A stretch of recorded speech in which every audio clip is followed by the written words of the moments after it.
الحمد لله الذي جعل من طلب العلم فريضة على كل مسلم ومسلمة، والصلاة والسلام على نبيه الذي قهر الجهالة وأظهر البرهان، وعلى آله وصحبه الطيبين الطاهرين. Amma ba'd.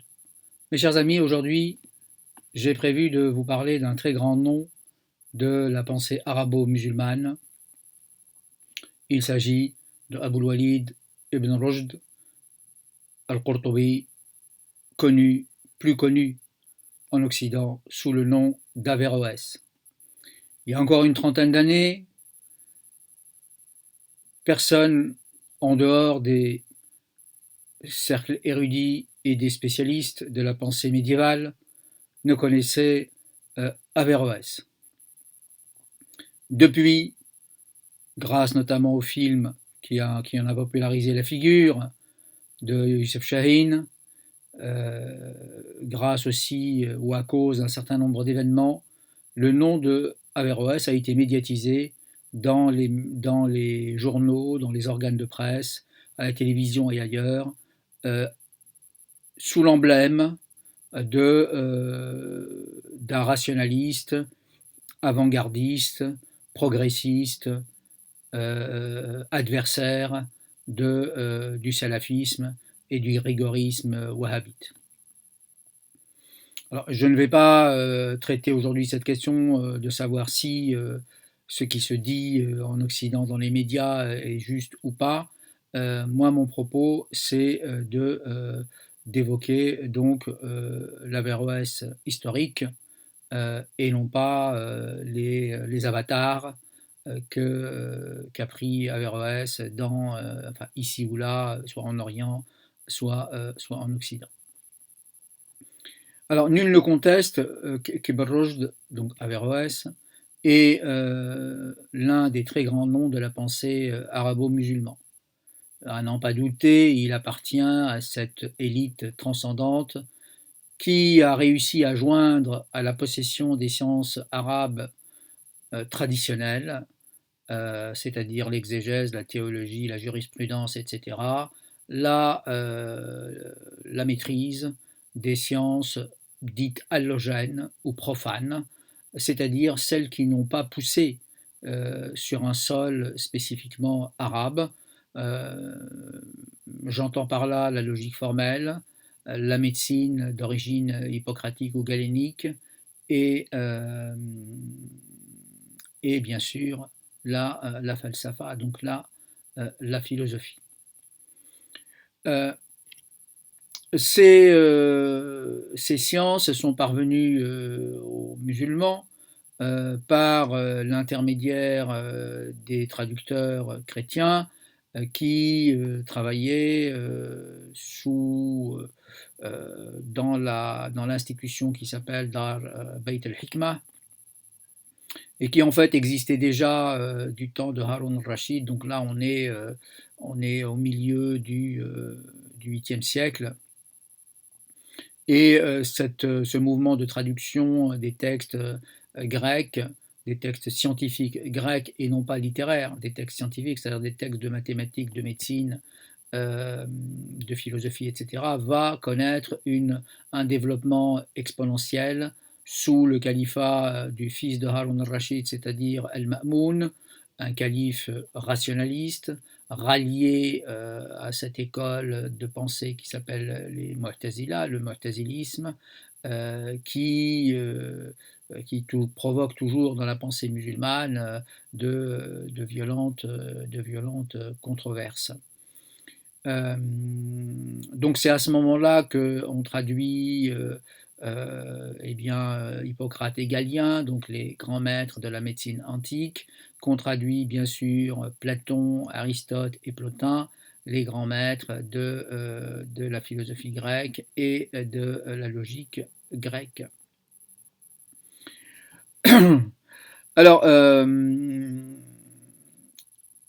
la carrière d'Ibn Rushd donc se déroule du début à la fin du XIIe siècle de l'ère chrétienne. Donc il est né en 1126 et il meurt à la toute fin du XIIe siècle en 1198. Et il est issu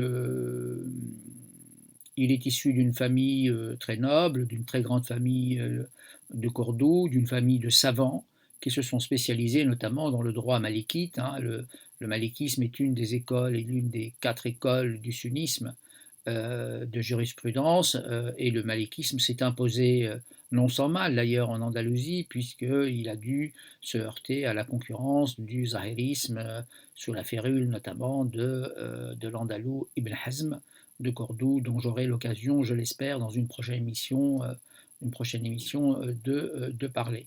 Alors le grand-père de Ibn Rushd d'Averroès donc, est lui-même, a exercé lui-même les fonctions de juge suprême de Cordoue, et en réalité, Ibn Rushd, le petit-fils, celui qui nous occupe, on l'appelle le petit-fils pour le distinguer de son grand-père, a continué la tradition familiale, la tradition juridique familiale, donc en se rendant maître de toutes les disciplines traditionnelles, canoniques et jurisprudentielles notamment. Alors il s'est bien sûr initié aussi au kalam, c'est-à-dire à ce qui est convenu d'interpréter comme la théologie musulmane. Ensuite, il va, poussé par une curiosité naturelle et sans doute par le renom de la philosophie et des sciences profanes, il va s'initier à la médecine.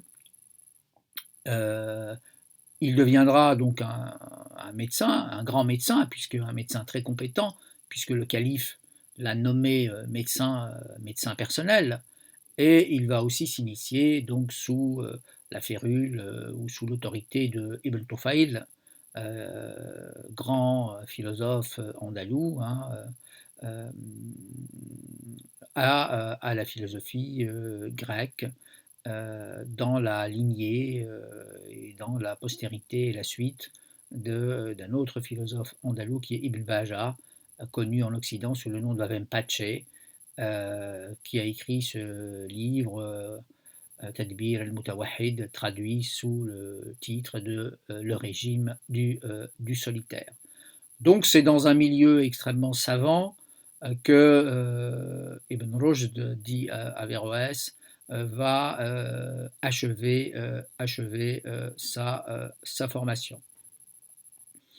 Alors, quand il achève sa formation, il va bien sûr exercer les fonctions pour lesquelles il a été formé, c'est-à-dire la justice. Donc il va commencer à exercer les fonctions de jurisconsulte et de juge dans différents endroits du territoire espagnol, musulman espagnol.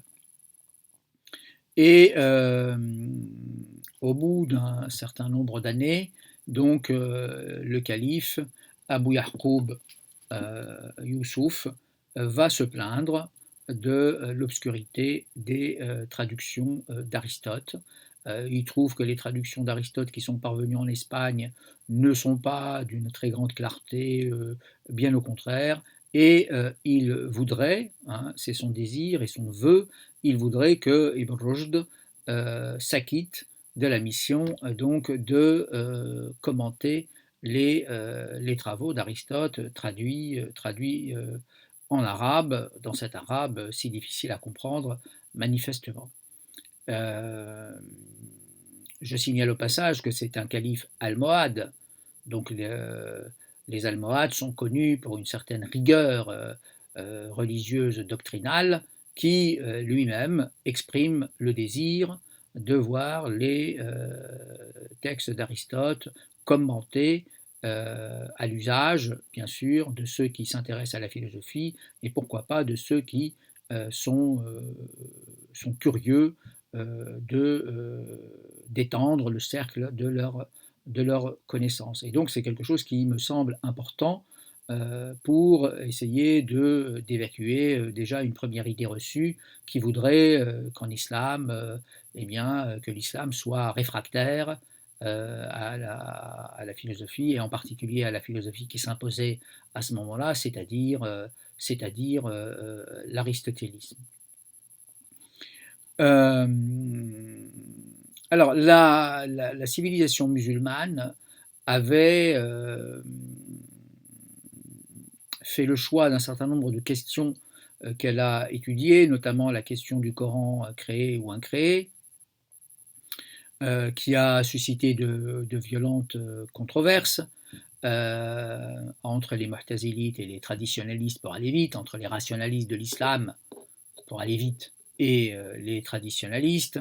Alors les mu'tazilites penchaient, défendaient la thèse du Coran créé, c'est-à-dire qui n'est pas un Coran éternel, qui est certes la parole de Dieu, mais qui intervient dans l'histoire, donc qui passe de la méta-histoire en quelque sorte à l'histoire et donc parle aux êtres humains et donc ne peut pas être éternel pour la simple et bonne raison, c'est l'une des raisons, pour la simple et bonne raison que le Coran est composé de lettres, de mots, et que tout ce qui est composé, évidemment, ne peut pas être éternel. C'est la définition même de l'éternité. Les traditionalistes objectaient que le Coran est une sifa, que le Coran comme parole est une sifa, c'est-à-dire un attribut de Dieu, et comme tel, il est éternel. J'aurai peut-être l'occasion de revenir sur ce débat très intéressant qui a évidemment été un débat extrêmement mouvementé et qui suscite encore aujourd'hui des réactions assez vives.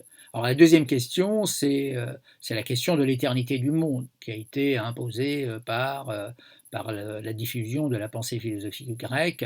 Hein, nous savons que l'éternité du monde est l'une des thèses favorites de la pensée grecque. Hein, c'est l'un des dogmes, en quelque sorte, de l'hellénisme, et c'est même, on pourrait dire, l'un des points aveugles de l'hellénisme, puisque les Grecs n'admettent pas la création, les Grecs classiques n'admettent pas la création ex nihilo, c'est-à-dire le monde a toujours existé, l'univers a toujours existé, il n'a pas d'auteur, il n'a pas de créateur, et donc il ne finira pas.